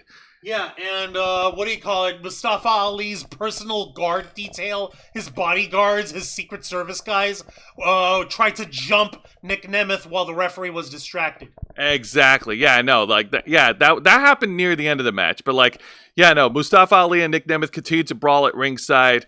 They eventually got the match back into the ring. Nick Nemeth tried to hit the super kick, but Mustafa Ali was able to counter with an enziguri, but it was only able to get a 2 count. And then Mustafa Ali tried to go for that rolling thunder neck breaker from the ropes, from the ring apron into the ring. Nick Nemeth was able to counter it into a neck breaker. Both guys are down. And after some more back and forth action, Nick Nemeth finally hits the fucking famouser to lay out Mustafa Ali. And then he goes in and lays out the danger zone in the middle of the ring. And then that's when we got the fucking security detail. Yeah, and then of course Nick Nemeth goes to work on all of them. And then when we get back into the ring, I kid you not, Mustafa Ali locks in the fucking sharpshooter because we can't let go of the Montreal Screwjob after 1997. Guys, it's been 27 years. Let's let it go. No. Why should we? Because people have been trying to replicate it ever since, or pay homage to it, and it's just no. That's not something you pay homage to it because the Montreal Screwjob was a multitude of things, but ultimately it was exactly it, a screw job. More importantly, to the point, anytime you try to like recreate or do a nod or a shout out or a callback to that specific moment, you dilute the impact of what the Montreal Screwjob actually did. You dilute its value. You don't do the same gag twice. You move on to the next gag. And I'm just thankful that Mustafa Ali didn't try to do what he did at Slammiversary and drag out Earl Hebner again to try to make him call for the bell again. I'm just glad he didn't do that. But thankfully, this doesn't end the same way. Jose, tell him. Oh no, thankfully it doesn't end the same way. Nick Nemeth was able to break out of the sharpshooter, and that's when he finally lays out Mustafa Ali with his finishing move to pin and retain your winner and still the TNA World Champion, Nick Nemeth. All right, so yeah, Mustafa Ali once again coming up short. And fucking like being the smarmy heel that he is. So yeah, screw you. You got what came to you. How dare you? Mm-hmm. Also, Jeannie Rick made their way into the chat. Hey up, Jeannie Rick. Welcome to Wrestle Rewind. Wait, Nick Nemeth has vampire teeth? Wait, what? Oh, in this fucking in this thing? Well, I mean, if you Photoshop it, you can give him vampire teeth. Yeah, almost, I guess, but I wouldn't call it vampire teeth yet. He doesn't quite have the fangs. The ref Brett now hates Goldberg more instead of HBK. It did lead into the Attitude Era. It's like my leg gag. All right, you know what? Before we move on, I'm just going to say two things about this. First off, number one, I don't give a fuck about introducing fucking Earl Hebner. You still got to let the fucking screw job go, and bringing his old ass into the ring is not doing anyone any favors. I don't give a shit. I'm joking, dude. We know. We're just fucking around too. And number two, about the Bret Hart and Goldberg feud that's been happening forever now. Like, you know what? Goldberg, I think at this point, he's been dunked on enough. What do you think? Like, it's been long enough, don't you think? Has he? Has he really? Because Goldberg has tried to apologize for it, and he's tried to atone for it, but Bret Hart couldn't let it go.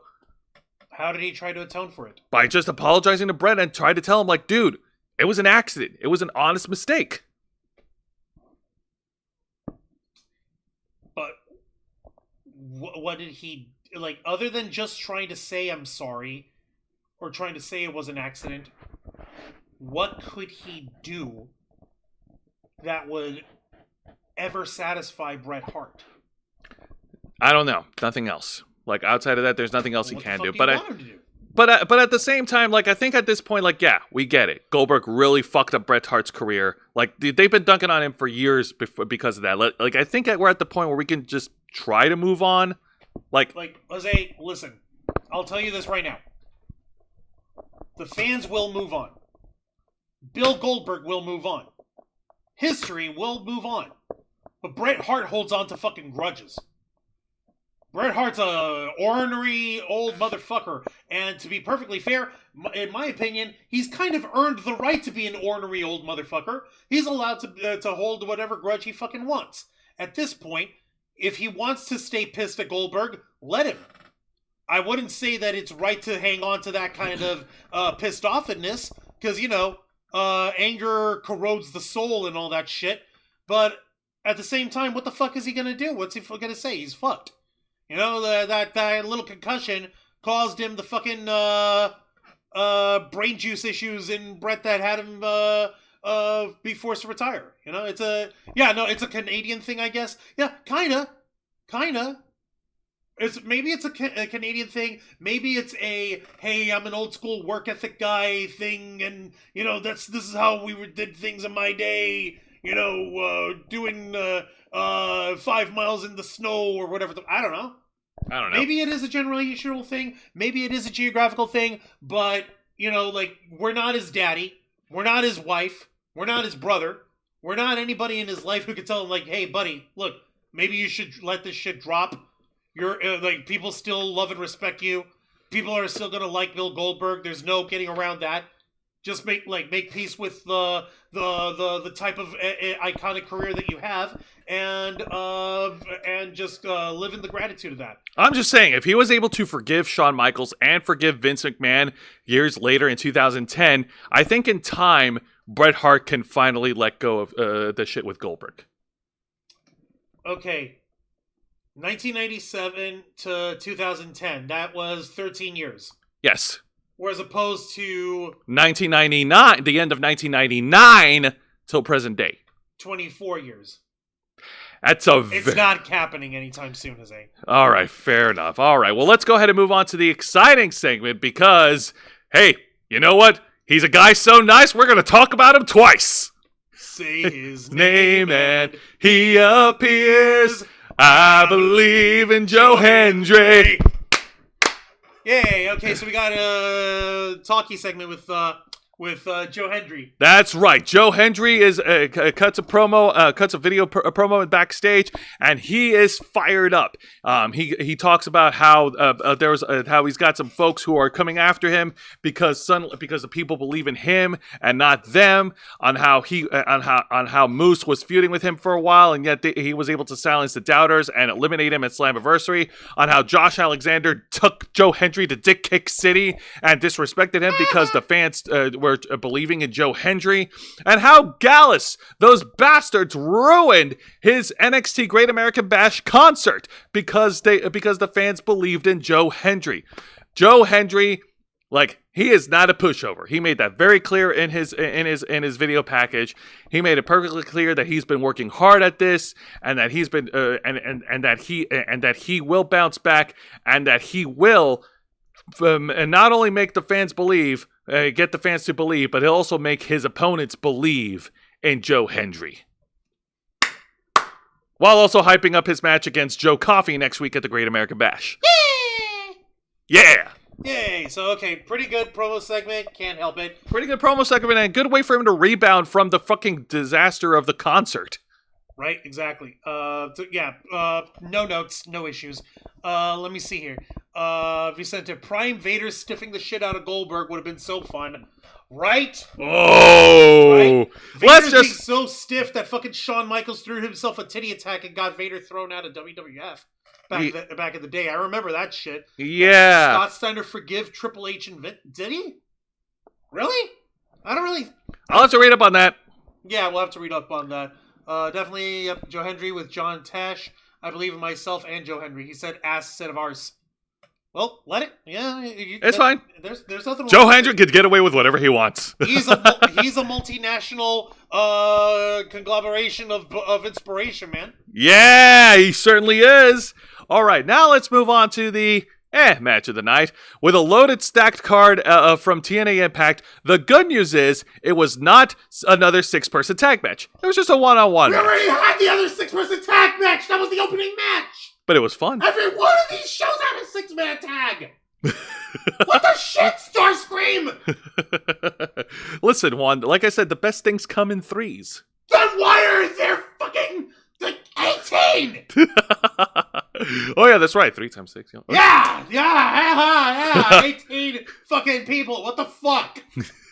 Okay, so Mike Santana goes one-on-one against Campaign Singh. Mike Santana cut a backstage promo and ran afoul of Campaign Singh, who was trying to sweet talk Mike Santana in joining his campaign. And of course, Mike Santana didn't take too kindly of it, and that's how we got this match. There's really not much for me to say. Mike Santana was able to beat the shit out of the Mustafa Ali bootlicker here. I say Mustafa Ali bootlicker, not police bootlicker. Yeah, no, fuck the police. Yeah, no. Mike Santana was able to make quick work of Campaign Singh because what the fuck else are you going to do with him? And he laid him out with his finishing move to pin and win. Your winner, Mike Santana. All right, cool. No issues here. And after the match, Mike Santana cut a fiery promo challenging Moose to a confrontation sometime soon. Yeah, no, Santana, he was like, I want to, just because now that I got this business out of the way with this guy, Moose, I'm not done with any of you. I want your ass. I want fucking, Brian Myers. I want fucking, Eddie Edwards. Yeah, I want the system under my feet. I want y'all begging me for forgiveness and with my foot on your throats. And I want y'all to fucking, beg for mercy. Because I'm going to put your heads on a box. Murder! Yeah, Complete with throwing his microphone at a random fan who almost caught it. Yeah, what the fuck was that about? I don't know. All right, folks. Here we go. This was the main event. Because, folks, it's a time-honored tradition in professional wrestling. Da, da, da, da. We get ourselves a wedding! The wedding of PCO, the digital media champion, and Steph DeLander. Wrestling has had a history with the couples trading nuptials in the middle of the squared circle. Sometimes it's okay. Sometimes it ends well. Oftentimes, 9 times out. And by oftentimes, I mean 9 times out of 10. See, that I'll actually agree with you on.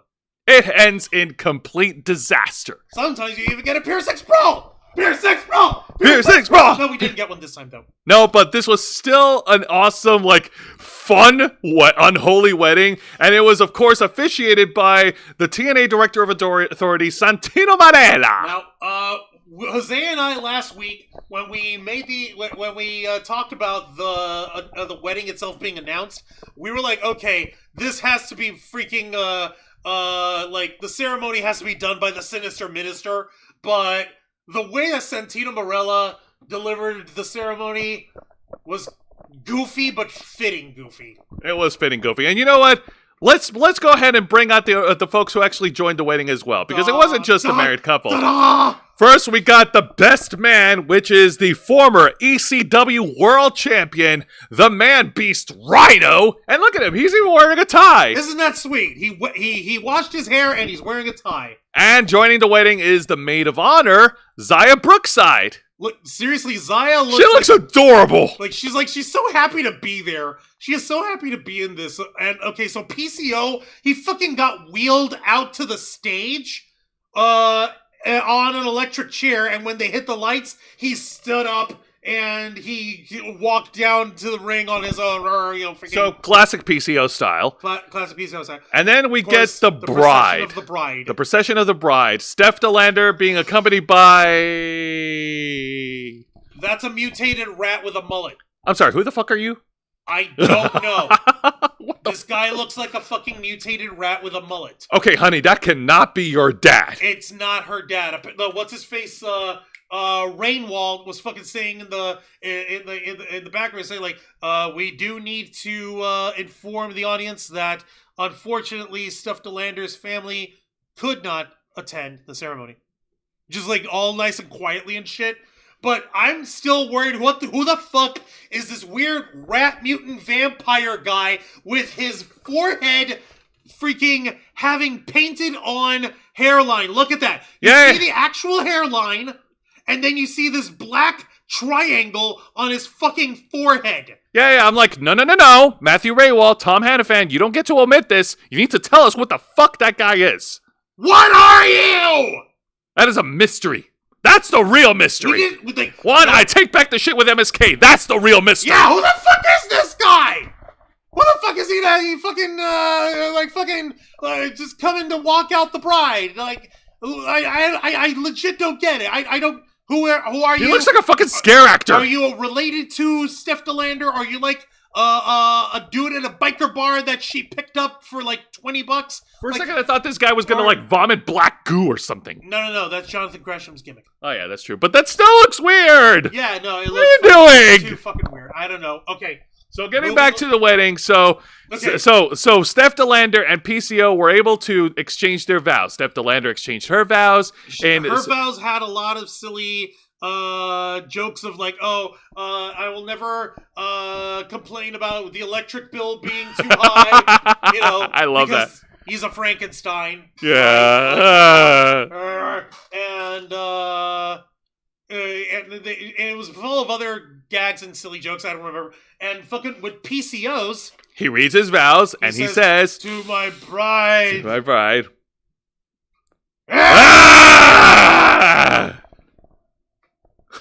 That's it. That is all he needed to say. All freaking monstery and fucking sure. Okay, whatever. Fuck. And then I don't fucking get it. Okay. And then it was time to get the wedding ring so that they could finally commit to each other. And the choice of rings is a very interesting choice. Okay. At first glance, I thought that Steph DeLander, I thought that she got PCO a wedding band that looks like a spark plug. Because, get it, Frankenstein. But no, after further observation... It's just a wedding band that has a nice, shiny, sterling silver skull on it. Really tall, necked skull. Which is cool, I guess. And, of course... What did PCO get? Oh, he got a ring, all right. He got her a ring with a black onyx on it. And the former owner's finger.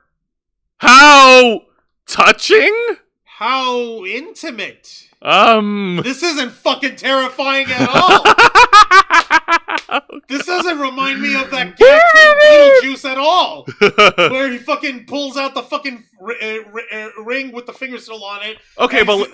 Look, okay, babe, but listen... I swear to you, babe, she meant nothing to me. Nothing at all. He rips the finger out and then fucking...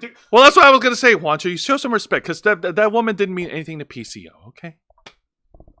I forgot who he said that she was. Was it like his former, like his previous bride, or was that his mother's ring or something? I have no idea. I don't remember. I'm sorry, that's RB. We missed that. And then Santino Marella concluded the procession by saying, "By the power invested in me." Not yet. Oh, yeah. No. He asked what you have to ask in the exchange of the vows. If there's anyone present here, who can give good cause as to why these two should not be joined in holy matrimony. Speak now. Speak now, or forever shut up in your face. I love that. Oh, yeah, that's true. And then out comes the former TNA Digital Media Champion, AJ Francis, with Rich Swann. And it looked like we were going to get another party crashing from this god-awful get-off-my-TV screen faction. But believe it or not, AJ Francis has turned a new leaf. No, yeah, like he went into like, no. We're not here to tussle. We're not here to rumble. We're not here for a fight. Like you earned, you beat my ass at Slammiversary, and so I respect that, and I respect you. And I just want to see the freaks get their freak on. Exactly. So it's like, if it's all right with you, I'm just gonna join Zaya Brookside over here at the side, and we're just gonna be witnesses. All right, we're not gonna fuck around. We're literally just here. We're literally just here to watch. Okay, then. Right. Took me by surprise. Seriously, okay. Okay. That's cool. And then we get back to the ring, and finally, Santino Marella, by the power invested in me, and by the $11.99 that he paid for the online course at icanmarryyou.com, which apparently is a real thing according to him, he pronounces them man and wife. No. Oh. He pronounces them Monster and wife. And just as these two freaks were about to get their freak on... No, remember, he's like, no, normally this would be the part where you say you may kiss the bride, but we are in Montreal, so I say you may French kiss the bride. And just as these two were about to French kiss, we get the surprise return of not only a former digital media champion, but a true king of the indies.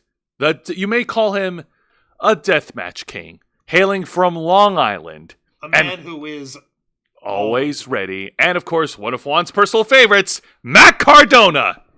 What the fuck? Like, I was like, okay, what the fuck are you doing, buddy? And I see in his hand, he has a gift. He's like, are you here for a gift? You're here for a fucking, like, to celebrate? Like, what are you doing? No. What? Please don't do anything. Like, please. Yay, like he's there to support his BFF Steph DeLander. How nice of Matt Cardona. You see, he's not a total asshole. He supports his friend Steph DeLander. Why not? Why shouldn't he? Because it turns out that the freaking gift was just a cinder block, and he smashed it upside PCO's head, and then threw the wedding arch onto PCO and beat the shit out of him. Oh yeah, I did send you a picture of him standing tall from that. Yeah, you should check it out. That happened. It was all a ruse. Matt Cardona completely trashed the party, and yeah, he assaulted PCO, and he made it clear he wants the Digital Media Championship back. Asshole! Yep. And the segment ends with Steph DeLander getting into a shouting contest with Matt Cardona, shouting, "How dare you ruin this special day!" Like, this is my day! This is my moment! You ruined it! Why would you do this? He's like, what are you talking about? That's my title! You're my friend! You're supposed to be rolling with me! What the hell? She's like, no, you ruined it! Get out! You ruined it! And Matt Cardona looking like legitimately surprised, like, wait, for real? Like, you mean you're not just clowning on this fucking monster guy? You really love him? You really marry him? You really fucking are pissed off that I'm staking my claim on him at his most vulnerable moment? You really doing that? Yep. And he fucking leaves still like, yeah, that's my championship, I'm gonna fucking go. But he's really more like Puzzled. confused by Steph DeLander's change of heart. Yep. The whole TNA Impact closes off with Matt Cardona making a strong statement, but at the cost of ruining his friend's wedding. Oh, Fuck you, Matt! How dare you? The nerve! I know. Zack Ryder would never do this! Zack Ryder's dead, Juan. You gotta move on from 2017. Maybe I don't wanna. Alright, ring that bell. So, final thoughts for this week's edition of TNA Impact. I love the hell out of the wedding, despite how silly they make it. It is definitely like the best thing on the show tonight. It grew on me too. Okay. Yes. Like, I was initially like, wait, I thought that Steph DeLander was just fucking with PCO initially, but nah, it turned out that the two got their freak on and they loved each other. Like, oh, that's kind of fucking sweet in a silly way. And, like, yeah, I suppose this wrinkle of it being Matt Cardona returning and him fucking crashing the wedding, that's fucking terrible. How fucking dare you? Zack Ryder would never do this. Woo, woo, woo, you know it. Now, that being said, that doesn't mean the rest of the show was meh, because the semi-main event match between Nick Nemeth and Mustafa Ali definitely was awesome, with Nick Nemeth defending the world title. The opening 6-person tag match showed the best of the X Division, and of course, Joe Hendry's video package hyping up his upcoming match at the Great American Bash. That was really good. I'm glad he was able to rebound. So am I. It was excellent. Hang on a minute. I'm taking a look at the chat. Let's see here. Vicente Guerrero saying, nice that Rhino wore a tie despite my name can't look too much like a dirty, disgusting animal. I thought the guy walking with Steph was Mace Warner in a wig and major hair dye. Let's see here. Ring with a finger on it. Call him PC OJ Simpson. Oh, God. Ow, no. No, bro. Don't do that. And Mr. Quake was saying, who are you people? Yeah. No, who the hell was that rat-looking bastard? What was he? Did Steph DeLander pick him out of a biker bar, say like, I need someone to walk me down the aisle because my family can't make it here and it's my wedding day? And he was like a nice biker dude, but like, he's like, okay, just do me one favor, don't talk and don't tell anyone who you are.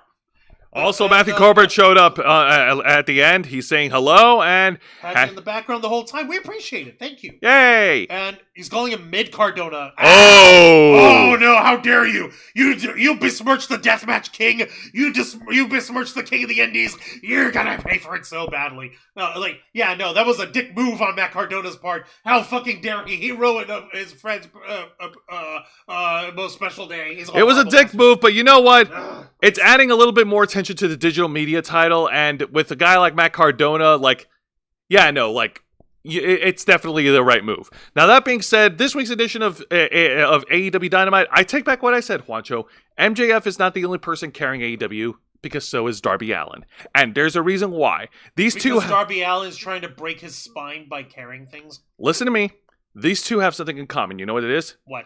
They're both mainstream media hooks. Like, they know how to get people talking about AEW because they have a much wider reach outside of the wrestling bubble. Who was talking about Darby Allin, outside of the wrestling bubble? Well, who? Now, MJF, yeah, you can make that argument because MJF has that polarizing personality. Darby Allin, on the other hand, he's worked with Jackass. We're talking about this now. Who's talking about Darby Allin's thing? There are fans outside of AEW that would talk about Darby Allin. Like, dude, he was also in Nitro Circus. He also shows up in the Jackass movies. You do realize you're not making your case any better for yourself, right? Oh, shut up, Juan. Give respect where it's deserved. Maybe later. Anyways, yeah, no. It started off with MJF, it ended with Darby Allin, And it was a great way, and overall it was a good Dynamite show. Like Darby Allin outsmarting Hangman Adam Page, I thought that was fun. No Tony Storm or Mariah May developments? Well, there was, but their segment, like, it was great, but it wasn't as compelling as Bryan Danielson and Swerve. What was their segment about?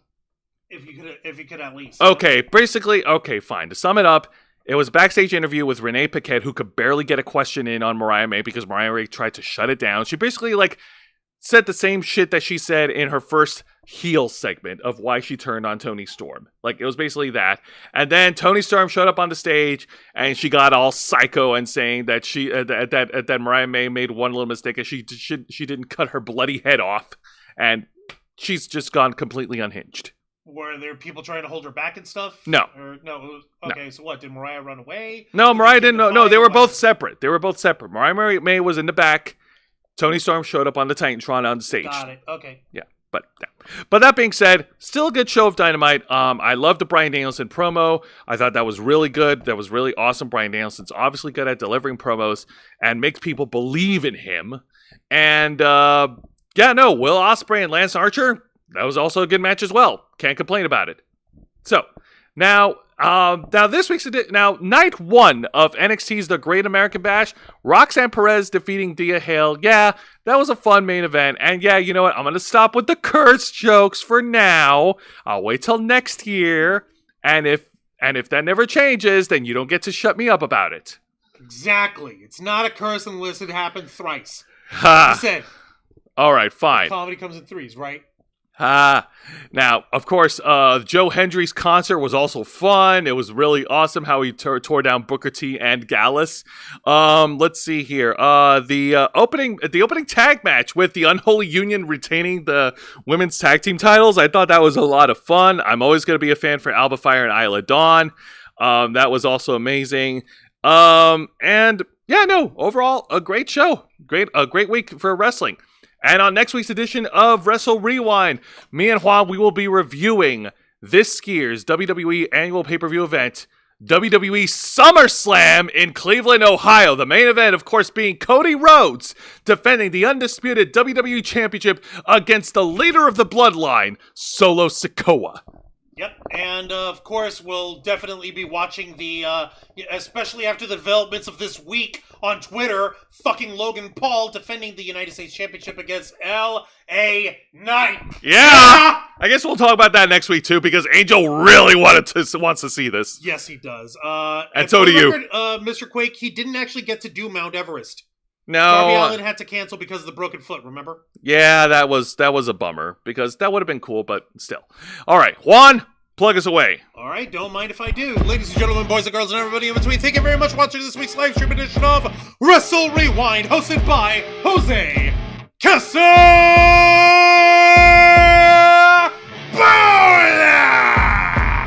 as he reviews for you the best and the worst of 3 of the most exciting professional wrestling programs in North America today: WWE's NXT, AEW's All Elite Wrestling's AEW Dynamite, and TNA Impact. Step into the ring every Thursday night at 10 p.m. Eastern Time. Simulcasting on YouTube and Kick. Hit the subscribe and the follow button. Ring the notification bell to stay up to date all of our content. Become an inner flocker by hitting the join button. And until next time, continue to follow us on Facebook.com/TheRavensFlock. Twitter.com/RavensFlock13, Instagram.com/TheRavensFlockOnline, Kick.com/TheRavensFlock, and of course, remember to hit the subscribe button and ring that tiny little notification bell right here on our flagship platform, YouTube.com/TheRavensFlock, humble home of the Black Files, Los Amigos Play, Wrestle Rewind, and The Ravensflock. All right, folks, thank you very much for tuning into another exciting edition of Wrestle Rewind. For Mr. Juan Arouse, I'm Jose Casabona, and this is Wrestling.